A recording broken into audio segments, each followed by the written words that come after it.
After completing the Bohr's model of atom, now we have understood the basic structure of atom. So let's try to draw some atoms structures for some elements. Now, for example, it is hydrogen. So hydrogen का हमें पता है high hello listen. सो high से hydrogen था. Symbol है इसका H. Atomic number है इसका 1. अगर एटॉमिक नंबर 1 है तो मतलब नंबर ऑफ प्रोटॉन्स कितने रहेंगे? 1. नंबर ऑफ इलेक्ट्रॉन्स कितने रहेंगे? 1. क्योंकि नंबर ऑफ प्रोटॉन इसके इक्वल होते हैं, नंबर ऑफ इलेक्ट्रॉन दोनों सेम रहते हैं ना. सो इसमें इलेक्ट्रॉन्स हैं 1. सो हमें पता है कि एक न्यूक्लियस रहेगा, ये न्यूक्लियस बन गया. एंड साथ में क्या रहेगी? सेल शेल रहती है ना, सेल की शेल रहेगी. Okay, so this is the cell shell. अब इसे कैसे बनाएंगे? हाइड्रोजन में कितने इलेक्ट्रॉन है? 1. सो ये एक इलेक्ट्रॉन यहाँ पे आ गया. ठीक है. सो दिस इज द डायग्राम. आप चाहे जस्ट ऐसे भी कर सकते हो. सो ये बन गया हमारा क्या? हाइड्रोजन. ये कौन सी शेल है हमारी? के शेल. एन क्या रहेगा इसमें? 1. अब आप कहोगे कि सर आपने तो कहा था कि के शेल में नंबर ऑफ इलेक्ट्रॉन्स कितने होंगे? 2n स्क्वायर, यानी कि 2 इंटू 1 द स्क्वायर, यानी कि 2. और यहाँ पर तो आपने एक ही इलेक्ट्रॉन बनाया. बेटा ये है मैक्सिमम नंबर ऑफ इलेक्ट्रॉन कितने आ सकते हैं. सो ये है मैक्सिमम नंबर ऑफ इलेक्ट्रॉन्स कितने आ सकते हैं. बट इसमें इलेक्ट्रॉन है ही एक, तो एक ही आएगा ना. ठीक है बेटा. सो इसकी वैलेंसी क्या रहेगी?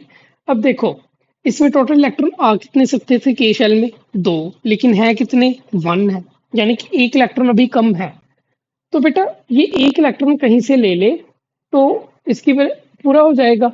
सो इसको अपनी शेल को पूरा करने के लिए कितने इलेक्ट्रॉन चाहिए? 1. सो इसकी वैलेंसी रहेगी 1, यानी कि एक सीट खाली है यहाँ पे. सो वैलेंसी कितनी रहेगी? 1. ठीक है बेटा. क्योंकि हर कोई अपनी जिंदगी में स्टेबल होना चाहता है ना, ठीक उसी तरह से एटम भी अपनी जिंदगी में स्टेबल रहना चाहता है. सो स्टेबल होने के लिए उसे आपकी आखिरी वाली जो शेल है वो कंप्लीट रखनी पड़ेगी. ठीक है बेटा. अब फॉर एग्जांपल नाइट्रोजन. अब आप देखो, nitrogen hi hello listen B B C news. So ये है नंबर 7 पे, है ना. So Z is equal to 7. अच्छा, नंबर ऑफ प्रोटॉन्स कितने रहेंगे? 7. नंबर ऑफ इलेक्ट्रॉन्स कितने रहेंगे? 7. ठीक है. अब मुझे पता है यहाँ पे एक न्यूक्लियस रहेगा पहले. ओके, ये बना लिया न्यूक्लियस. अब इसके बाद क्या आएगा हमारा? इसके बाद हम आएगा, ओके, ये के शेल आएगी, है ना. अब के शेल में कितने इलेक्ट्रॉन्स आ सकते हैं? मैक्सिमम 2. सो ये 1 इलेक्ट्रॉन, ये आ गया 2 इलेक्ट्रॉन, 2 इलेक्ट्रॉन हो गए. बट टोटल इलेक्ट्रॉन कितने हैं? 7. सो इसका मतलब के शेल में 2 ही आएंगे, 7 तो आएंगे नहीं. इसका मतलब अगली शेल आएगी इसमें. सो हम नेक्स्ट शेल बनाएंगे. ठीक है. सो ये रही हमारी के शेल, ये रही हमारी एल शेल, है ना. के शेल, एल शेल. अब एल शेल में कितने इलेक्ट्रॉन आ सकते थे? 2n square. एल कितने नंबर पे है? दूसरे पे. सो 2 इंटू 2 द स्क्वायर, यानी कि 2 इंटू 4, यानी कि आ गया 8, है ना. ओके. सो नाउ 8 आ सकते हैं टोटल, लेकिन 2 इसमें आ गए के में. सो 7 में से 2 माइनस कर दो, कितने रह गए? पीछे बच के 5. टोटल 7 इलेक्ट्रॉन थे, 2 के में आ गए. एल में कितने आएंगे? बाकी के 5. सो 1 2 3 4 एंड 5. पूरे हो गए 7. 1 2 3 4 5 6 7. ठीक है बेटा. अब इसको वैलेंसी कितनी आएगी? इसकी लास्ट शेल पूरी होने में कितने इलेक्ट्रॉन्स बाकी हैं? सो 1, है ना. कितने हैं? 8 होने चाहिए थे, लेकिन इसकी सेकंड शेल में कितने हैं? 5 है. सो 8 माइनस 5 3, यानी कि 3 सीटें खाली पड़ी हैं. 3 इलेक्ट्रॉन और आ सकते हैं. ठीक है बेटा. ठीक उसी तरह से सोडियम. अब सोडियम के भी मुझे पता है कि सबसे पहले क्या आएगा? न्यूक्लियस आएगा. सोडियम का नंबर कितना है? 11. Na सिंबल क्या है? Na, यानी कि प्रोटॉन्स कितने रहेंगे? 11. इलेक्ट्रॉन्स कितने रहेंगे? 11. अच्छा, अब न्यूक्लियस है. सो सबसे पहले शेल 1 आएगी. अब शेल 1 में कितने इलेक्ट्रॉन आ सकते हैं टोटल? 2। ये 2 आ गए। अब 11 में से 2 माइनस कर दो, कितने आ गए? 9।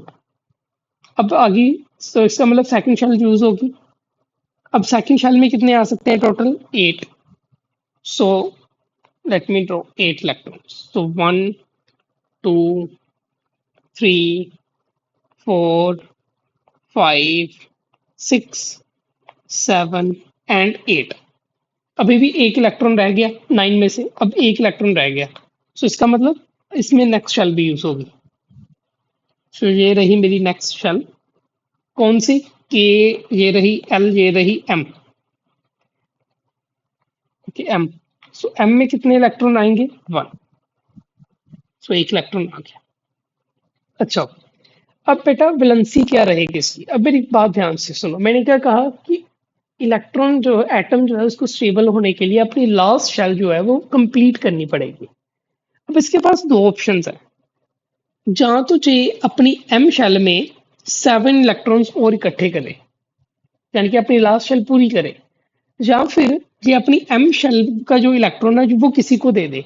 क्योंकि अगर ये अपनी एम शेल का इलेक्ट्रॉन किसी को दे देगा तो इसके पास लास्ट शेल कौन सी बच जाएगी? एल, जो कि पूरी की पूरी फिल है, तब भी ये स्टेबल हो जाएगा। सो ये क्या करता है, अपनी लास्ट शेल का इलेक्ट्रॉन किसी को दे देगा। सो इसकी वैलेंसी क्या आएगी? 1। क्योंकि ये एक इलेक्ट्रॉन किसी को दे देगा, क्योंकि 7 इलेक्ट्रॉन इकट्ठे करने ज्यादा मुश्किल है, बल्कि एक इलेक्ट्रॉन देना इजी है। क्योंकि 7 इलेक्ट्रॉन इकट्ठे करते तो बहुत टाइम लग जाएगा। सो ये अपना एक इलेक्ट्रॉन किसी को दे देगा। सो इसकी वैलेंसी कितनी हो जाएगी? 1।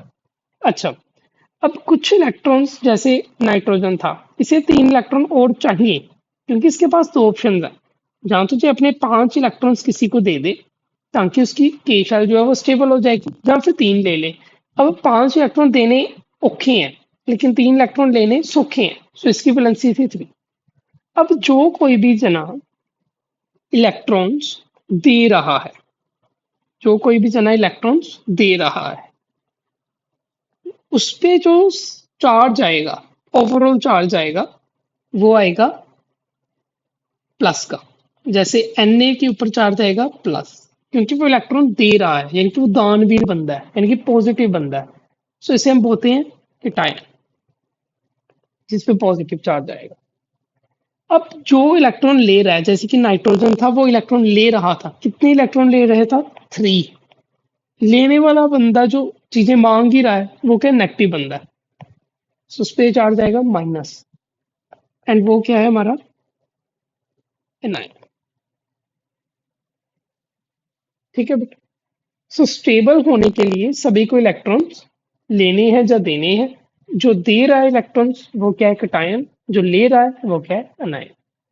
ठीक है बेटा। थैंक यू बेटा।